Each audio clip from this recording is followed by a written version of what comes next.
What's up everyone and welcome back to the UFC News Hub. Today let's get started with Khamzat Chimaev teases next UFC fight. Khamzat Chimaev might be stepping back into the octagon very soon, and fans are buzzing with excitement. During the UFC 314 post-fight press conference, Dana White was asked directly about what's next for the undefeated Phenom and whether a title fight could be in the cards, possibly during International Fight Week. The reporter brought up the possibility of a matchup between Khamzat and Dricus du Plessis, and Dana didn't shut it down. I think a lot of people are excited to maybe see Khamzat Chimaev in a title fight. Is there any chance he's being looked at? A reporter asked. Dana, always careful not to spill too much too soon, kept it brief but promising.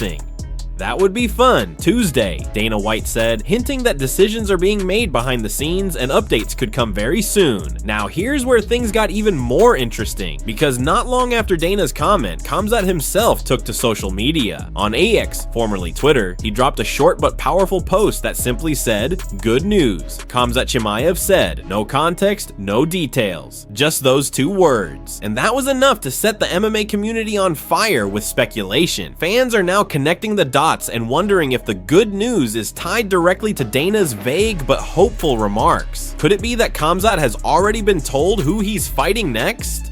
And is it possible that opponent is the current middleweight champion, Dricus du Plessis?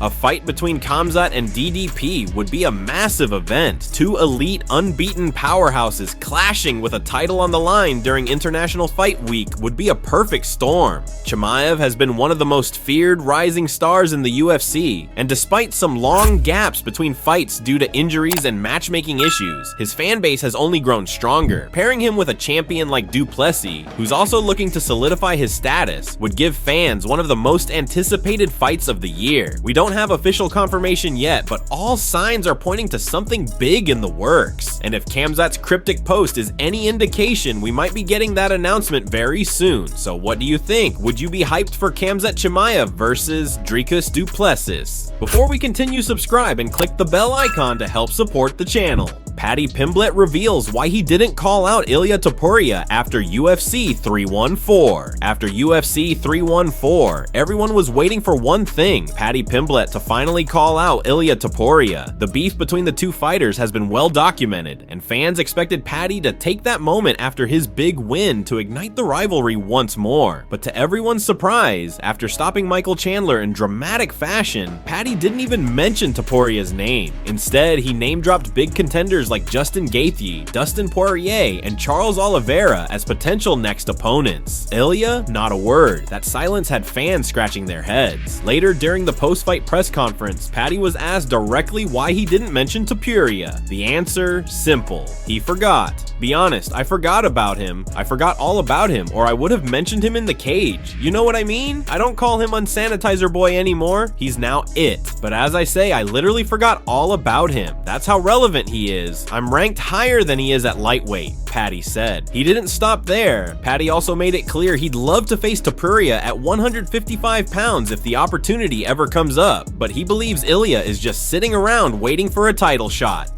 You know what I would have just done to Chandler? I've laid out the blueprint into beating him. Ilia's even more of a bleep than Chandler is. I'll do the exact same thing to Ilia that I did to Chandler, Paddy added with confidence. In a separate interview with TNT after the fight, Paddy again touched on the idea of facing Topuria and silencing any remaining doubts. He should know I'm the real deal. People still underestimate me. I've been ranked 15th, got into the rankings, just beat rank 7. Give me anyone. Ilia, I said I should be the one to welcome you to 155. We can do it now, buddy, Paddy said. Heading into UFC 314, there were still many people who weren't sure if Paddy could truly hang with the top-tier lightweights. One of those doubters was apparently Conor McGregor, who reportedly bet $500,000 on Michael Chandler to beat Paddy. So when reporters asked Paddy about McGregor's massive wager, his response was pure Paddy. Cheeky little bleep. I didn't expect that from Conor. If you want to come back, I'm here, son. I'm waiting, Paddy said. The idea of a future Pimblett versus McGregor showdown has fans buzzing, but until then, all eyes are back on Ilia Topuria. During the same post-fight presser, UFC CEO Dana White was asked what's next for Topuria. "We're working on it. We got a lot to do. He's one of the biggest stars in the company. If we had something planned, we would have announced it already," Dana White said. So now the question is, will Paddy versus Ilia finally happen, or will both fighters continue on separate paths? Let us know who you think Paddy should fight next. Joe Rogan demands rule change after cheating at UFC 314. Joe Rogan is not someone who holds back when it comes to speaking his mind, especially about the sport he's been passionately involved in for decades. And after what went down at UFC 314, he's once again calling for immediate action.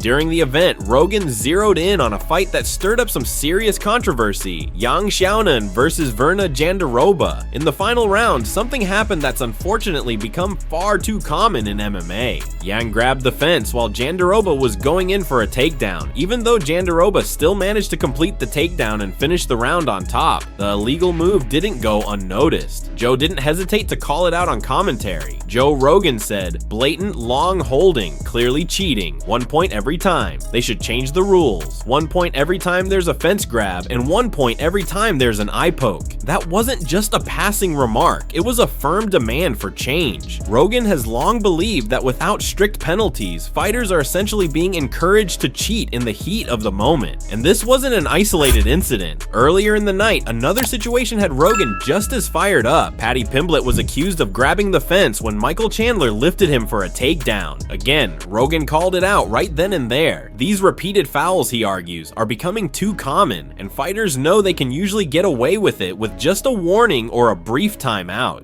Joe Rogan said, "I feel like it's a 1 point thing every time. If you don't have that, people are going to be encouraged. I think eye pokes and fence grabs, that would stop it. No one would do it if you took a point away every time. If it was just an immediate automatic point deduction every time you grab the fence, there would be no more fence grabs and eye pokes. It would all stop. They would close the hand every time they reach out to try and create space." According to Rogan, the only real solution is to take a point away. No warnings, no hesitation. Make the penalty automatic and harsh enough that no fighter would risk it. He's been preaching this message for years, but after UFC 314, it feels like the tipping point may be close. The crowd watching at home saw the same thing Joe did: clear rule violations and nothing being done about it in real time. In his eyes, letting these fouls go with nothing more than a ref's warning sends the wrong message. Fighters are in the cage to win, and if grabbing the fence helps them avoid a takedown that could cost them the round or the fight, why wouldn't they take that chance, especially if there's no real consequence? Rogan's passion for fighter safety and fairness in competition is what drives his frustration. Whether it's the danger of eye pokes or the unfair advantage of fence grabs, he believes the UFC needs to send a stronger message. And maybe after this latest controversy, that message will finally be heard. But what do you think? Is Joe right? Should every fence grab and eye poke come with an automatic point deduction? One thing's for sure, Joe Rogan won't stop pushing until something changes.